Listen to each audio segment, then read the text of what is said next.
Good morning 7th class. हम अपना maths में सेकेंड चैप्टर शुरू कर चुके हैं और हमने पहले ऐड सब्ट्रैक्ट उसके बाद मल्टीप्लिकेशन वो देखा।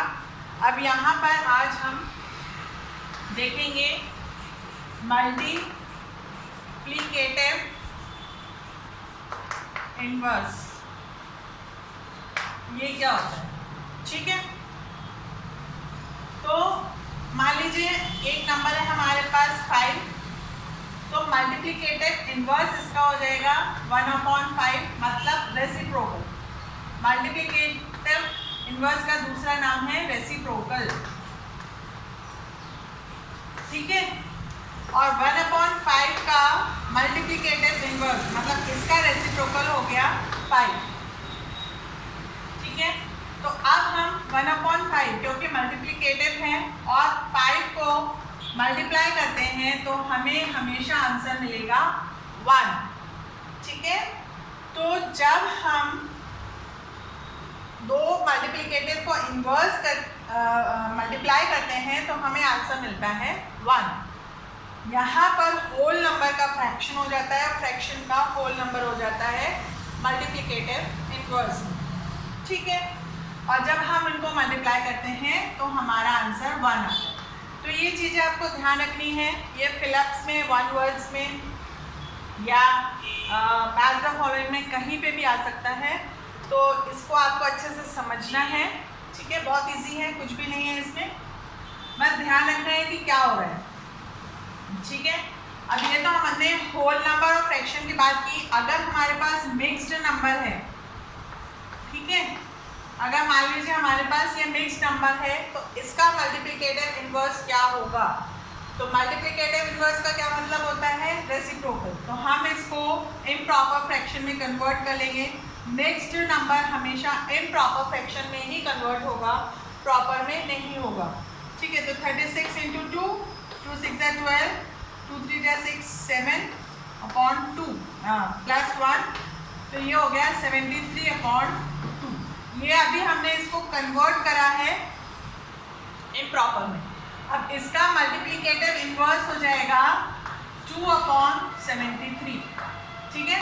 अब 73/2 × 2/73 को जब हम मल्टीप्लाई करेंगे तो हमें आंसर मिलेगा 1। समझ में आया।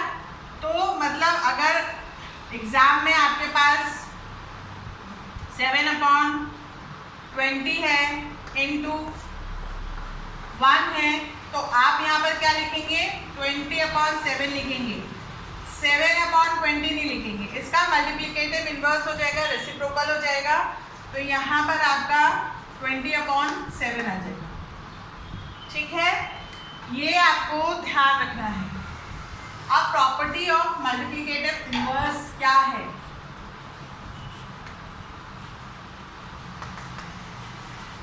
मल्टीप्लिकेटिव इनवर्स मैंने इसको शॉर्ट फॉर्म में लिखा है।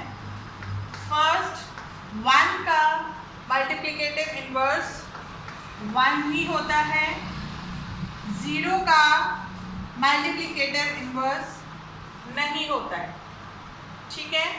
और थर्ड प्रॉपर्टी होती है, if a number is greater than 1, मतलब अगर 5 है मान लीजिए, यहाँ पर ये 1 से बड़ा है, तो इसका मल्टीप्लिकेटिव इनवर्स 1/5 हो जाएगा, जो लेस देन 5 है, ठीक है।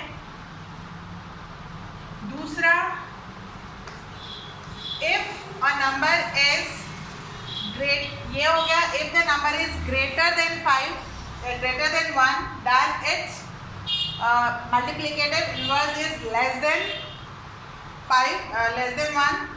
If a number is less than 1, then its multiplicative inverse is more than 1, greater than 1. दो चीज हो गई, ये 1 से ज़्यादा है तो इसका जो मल्टीप्लिकेटिव इनवर्स है वो 1 से कम है। अगर कोई नंबर है जो 1 से कम है तो उसका जो मल्टीप्लिकेटिव इनवर्स है वो ग्रेटर देन 1 हो जाएगा, ठीक है। ये मल्टीप्लिकेटिव इनवर्स की प्रॉपर्टी है। कुछ भी नहीं है, ये आप आराम से कर सकते हैं खुद। और आपको इसको ध्यान से देखना है, समझना है और फिर इसको करना है। ओके, और आप करते रहिए।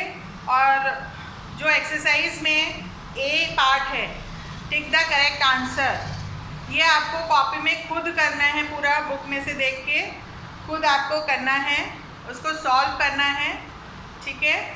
और रफ वर्क करके कॉलम खींच के उसको सॉल्व करके उसके आंसर को टिक करेंगे। समझ में आया? तो इस तरीके से आपको ये वर्क करना है। हर एक्सरसाइज में ए पार्ट को आपको खुद करना है, टिक द करेक्ट आंसर में। ओके, और कहीं कोई डिफ़िकल्टी होगी तो आप मुझसे पूछिए और फिर मैं वो आपको बताऊँगी। Okay, have a nice day.